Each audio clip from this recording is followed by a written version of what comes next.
পাঠশালা মোৰ নিজৰ জেগা, ইয়াত থকা জেগা, ইয়াত থাকি চিনেমা কৰা জেগা। দীনবন্ধু বহুত দিন আছিলোঁ দেওমাৰ, চ' আকৌ আহি ভাল লাগিছে। জুবিন দাৰ কাৰণে পাঠশালাখন কি আছিলে আপোনালোকে তেওঁৰ মুখেৰেই শুনিলে। আৰু আজি কেইবছৰমান আগৰ কথা, জুবিন দাই এই ধৰণে পাঠশালাত সাংস্কৃতিক অনুষ্ঠানত মায়াবিনী গানটো গাই আছিলে।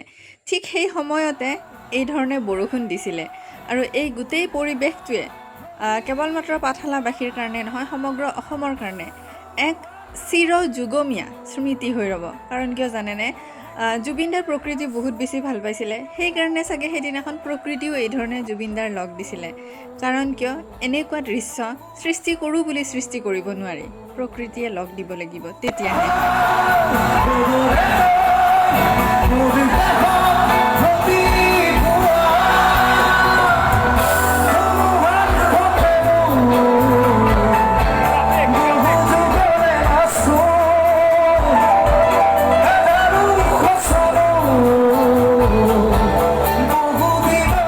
পাঠশালাবাসীৰ অন্তৰত জুবিন গাৰ্গ কি ধৰণে আছে সেয়া নতুনকৈ ভাষাৰে কোৱাৰ প্ৰয়োজন নাই।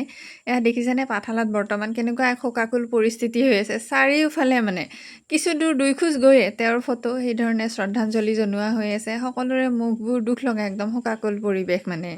পাঠশালাৰ সাংস্কৃতিক অনুষ্ঠান মানেই হৈছে জুবিন দা। তেওঁক চাবলৈ বহুত দূৰৰ পৰা মানুহ আহে।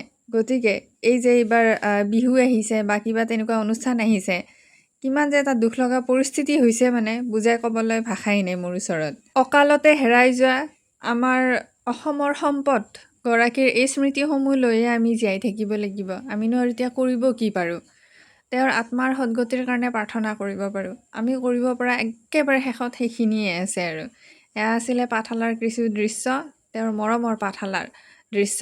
পাঠশালাত পূজা বা ৰাস থাকিলেহে এই ধৰণে ৰাস্তাত ভিৰ হয়, এনেই কিন্তু ভিৰ নহয়। তেতিয়াহ'লে ভাবকচোন, মানুহে তেওঁক কিমান বেছি ভাল পায়, কিমান ভিৰ হৈছে ৰাস্তাত তেওঁক শ্ৰদ্ধাঞ্জলি জনাবলৈ। তেওঁলৈ শোকাকুল পৰিৱেশত সকলোৱে তেওঁৰ কাৰণে এই ধৰণে কান্দিছে, শ্ৰদ্ধা জনাইছে।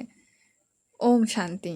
তেখেতৰ আত্মাই শান্তি লাভ কৰক। মা কামাখ্যাই তেওঁৰ আত্মাক সদ্গতি প্ৰদান কৰক, সেয়াই প্ৰাৰ্থনা কৰিলোঁ।